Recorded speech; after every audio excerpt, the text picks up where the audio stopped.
You're welcome back. Now, today is Friday. It's time for our Correspondents segment that gives you an update on the major stories that we covered from the various regions. Today, we're going to start from the Northeast region, where we understand 7 persons are injured after their home collapsed on them this morning during heavy rain at Namano.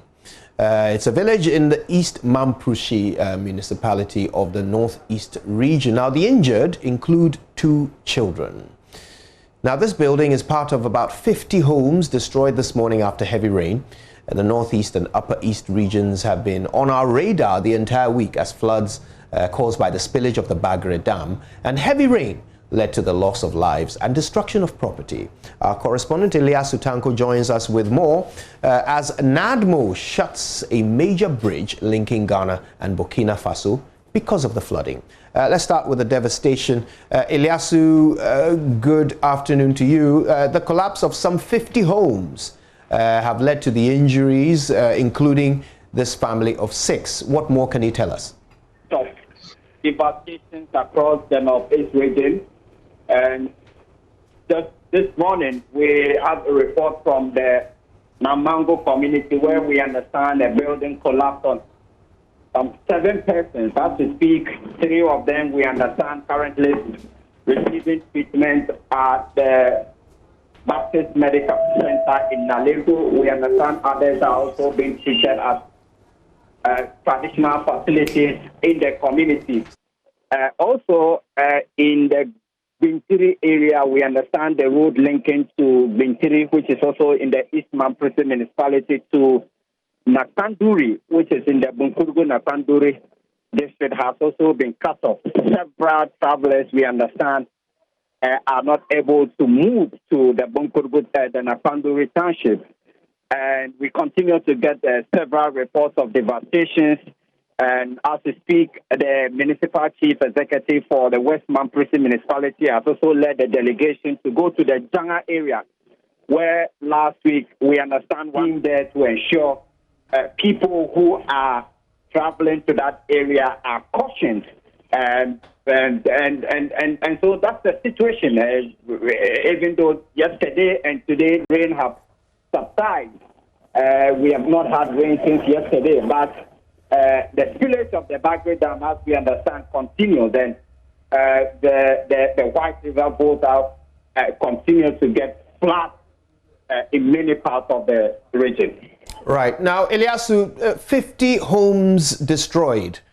So what's happening to these families? Have they been relocated? They are currently displaced. What's their fate?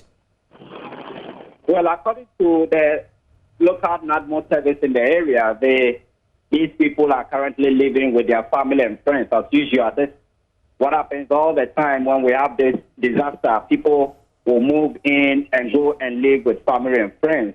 Others will also move into public buildings like schools and place of worship. We confirmed that NADMO has confirmed that these people are currently living with their family and friends in the community. So there is nothing being provided to them by the state, nothing being done for them by the state? NADMO continues to call in for more relief items. As you are aware, NADMO is really handicapped in providing relief items to the victims. Only last week, I was with the regional minister's delegation, and they fled to the Kunkwa area, where they provided very limited relief items to the scores of victims who have been badly affected by this particular disaster. And as I speak, NADMO, they themselves are saying that they do not have enough in stock, and so they continue to call on charity organizations, individuals, and groups to come to their aid. I can confirm that the victims at Namango have not received any aid packages from NADMO. Right. Okay. Now, what's this we're hearing about the bridge connecting Ghana to Burkina Faso being closed down because of the flooding? And that is the Kwalogo Bridge. As we speak, NADMO in the Upper East region has deployed its staff. There are others also deployed from the Upper West, the West Mamprusi in the Northeast region. And so these people are stationed at vantage points. And because of the importance of this particular road, yesterday in the night, it was totally shut. But the vehicles continue to overwhelm the staff, and so they were compelled to open this particular road. And so that's why they have deployed scores of NADMO staff and local search parties to stand on the road and try to manage the vehicular movement. And so when you get to the bridge from Tamale, there are people who are directing, who are actually in the water directing the movement of these vehicles. When you're coming from Volga, there are others also standing there controlling the movement of vehicles. But I understand that when the situation continues this way, they will have to shut the bridge again tonight, because that means there will not be staff in the night at night to control the movement of vehicles. And so to prevent any disaster, they will have to shut it at night, possible open it tomorrow morning, deploy their staff so that they can control the movement of vehicles. Right, okay. Now, let's move on to another story. Thank you, Eliasu. We appreciate that update. The Vice President, Dr. Mahmoud Bawumia, is in the Upper East region, which has also been affected by the floods. On Thursday, he accused the Burkinabe authorities of spilling more than they had initially planned. Shortly after inspecting the devastation caused by the floods, which were caused by recent torrential rains, coupled with the spillage of the Bagre Dam in Burkina Faso, Dr. Bawumia made a stop at the Anatim community in the Bolgatanga municipality, where he donated items for the onward distribution to the affected victims. We'll be speaking to our Upper East Regional Correspondent, Albert Sore, who followed the flooding in the region and the Vice President's tour. But before then, here's a quick report of the Vice President's tour of the flooded areas. Vice President Dr. Mahamudu Bawumia started his tour of the Upper East region by inspecting a damaged portion of the Bogatanga-Boku Road, which had been washed away at Kobore by the floodwaters, and as a result, cut off the eastern part of the region from the capital. Bogatanga. He then went by helicopter to inspect the general damage caused by the floods in the Upper East region. Next, the Vice President stopped at the Anatim community near Sumbrungu in the Bogatanga municipality, where he made a donation of relief items for onward distribution to the flood victims. Here, Joynews observed that some of the displaced flood victims were now seeking shelter at the community's basic school. Space had been created in the classroom by moving away the classroom furniture.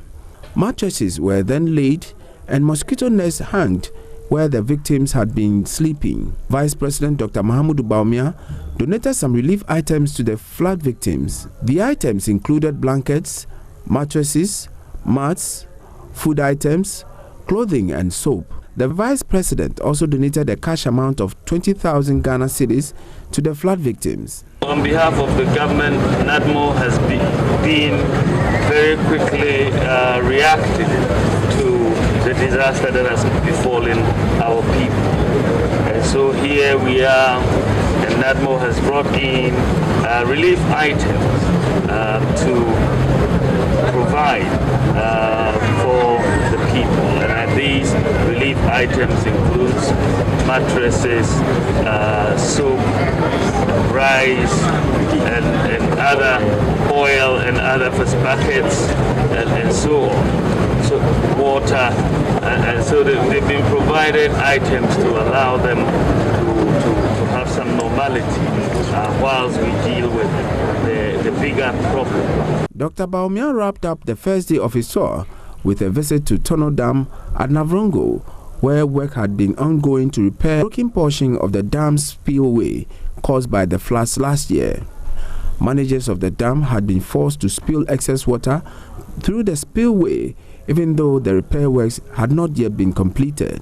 Looking at the floods that have happened in the Upper East region, and we've examined and assessed what has taken place so far.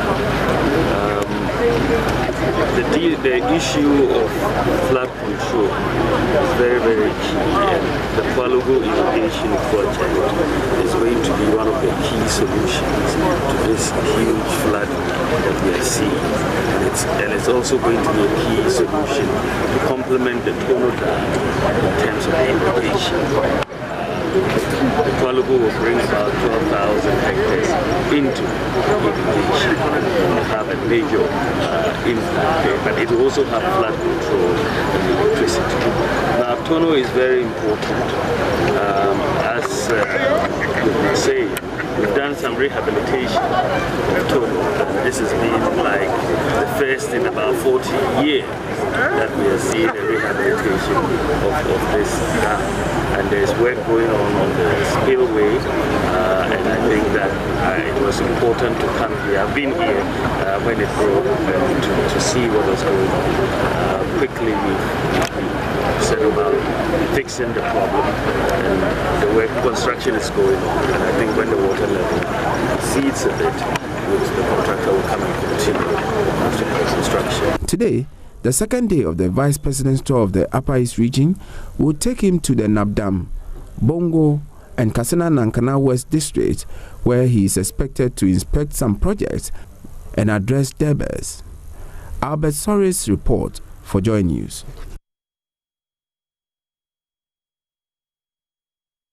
Right, so we have Albert on the line right now. First of all, Albert, why don't you tell us about today's tour? Yes, Kojo. Today's tour did not take place as it had been expected to. It is unclear why, but one of the things that happened was that the morning schedule for the Vice President's second day of the tour was interrupted by rain in the morning. However, he started the day attending a radio interview with the Ghana Broadcasting Corporation's radio station here in Bolgatanga. Shortly after that, he paid a personal visit to Reverend Eastwood Anaba, who is the founder of the Fountain Gate Chapel. And then he came back to the residency at the Regional Coordinating Council. Now, the planned trips to Nabdam, Bongo, and the Kasana Nankana West districts did not take place. And they are yet to explain why those trips were cancelled. But in the afternoon, the Vice President joined the Islamic community to say the Friday prayers. And as we speak, he's currently back at the Regional Coordinating Council, where he's holding some private meetings with some different groups of people. Okay, so, well, at least they have managed to tick off a few of the items on their list. But how has the week in general panned out in the Upper East region? Yes, so this week, the major issues in the Upper East region have been the devastating effects of the flood in many parts of the region. One of the places that the Vice President visited was the Kobori stretch of the Bolgatanga-Boku Road, where a portion of the road has been washed off and creating a gully that prevents people from being able to cross from Bolga to Boko and vice versa. Now, in the Palugo areas, roads are also submerged. In the Kasana Nankana areas, Talinsi and Nabdam, we have similar effects where farmlands have all been submerged and people are generally distressed because of this. It's going to take some time for the flood waters, I should say, to subside, because for a very long time we have not seen this. The floods as serious as they have come this year. I have covered floods for almost every year, and this is the first time we have seen water actually go over any bridge at all in the Upper East region and flood the road. So it's been a very, very busy week for government officials, NADMO officials, and for us as newsmen who have been trying to cover the floods. Now, the Vice President's visit, when he paid a call on the victims of the floods at Anatim, also went to indicate how serious these floods have been. And as you saw in the report we played earlier, you would find that many of the victims had taken shelter in classrooms.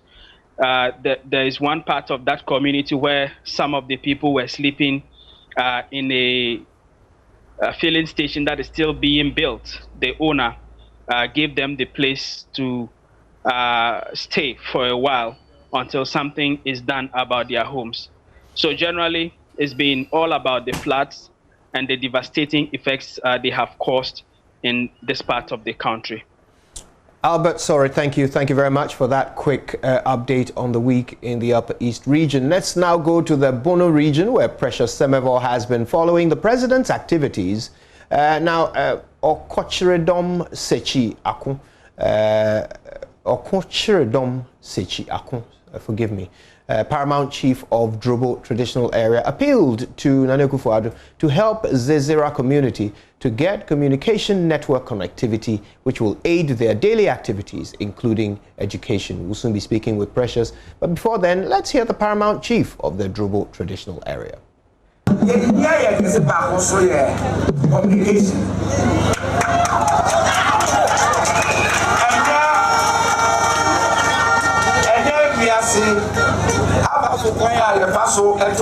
One of the important things we need is network connectivity. In today's world, everyone is using social media to communicate. Students need internet to also learn. Welcome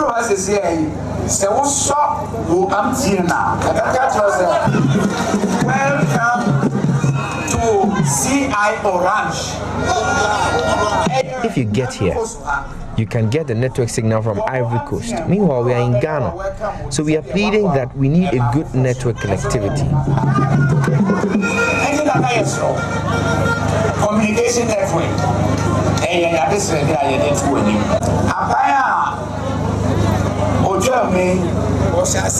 The previous administration started the construction of the day senior high school.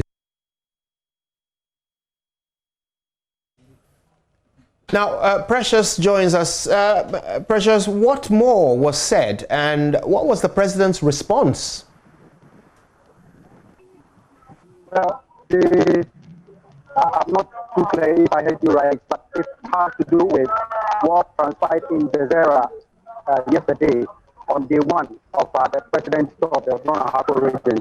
Mainly the chief Chadom representing the Drobo Traditional Council appealed to the president to, as a matter of urgency, ensure that their telecommunication network will be worked on.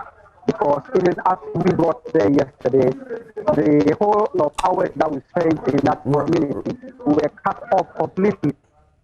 Right, we must apologize for the quality of the sound there. We're going to try and clean that up. But in the meantime, let's hear what the president said in response.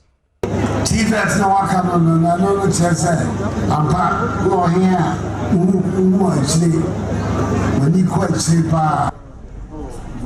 for the TVET, it is very important.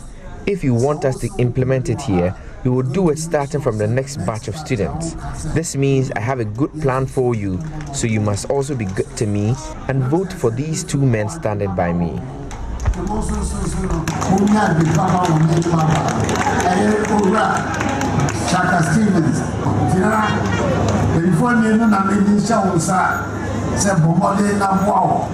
Now the inside can you our message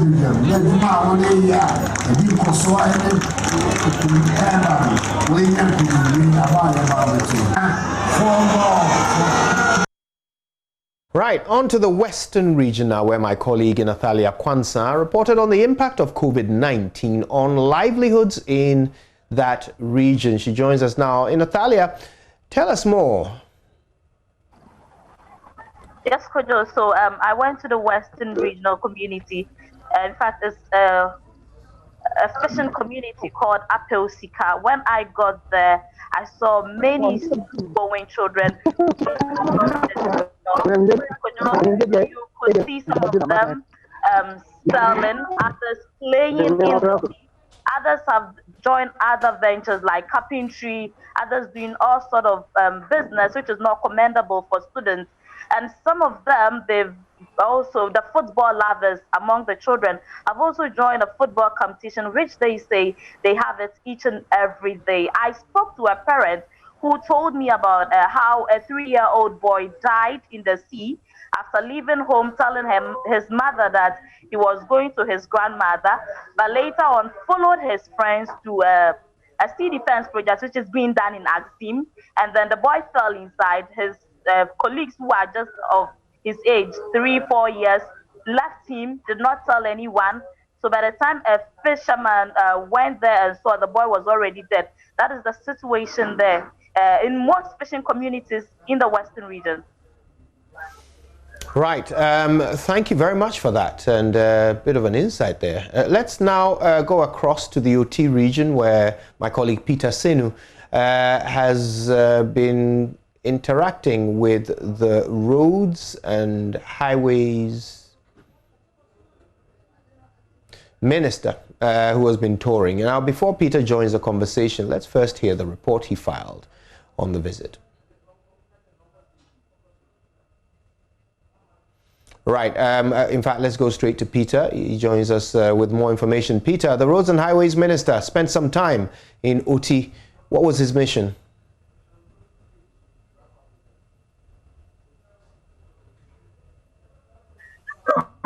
Right. Last week, same time around, this same hour, the roads minister was in the OT region to inspect some ongoing roads and as well cut salt for the construction of Ketekrachi town roads, which has been in a deplorable state for some years now.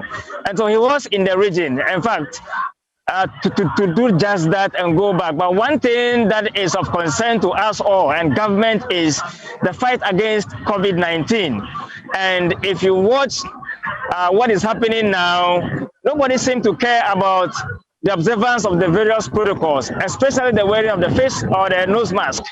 And when he came, I know the program, the sword cutting ceremony was almost turned into a campaign ground where they introduced the parliamentary candidate for the Krachi West constituency.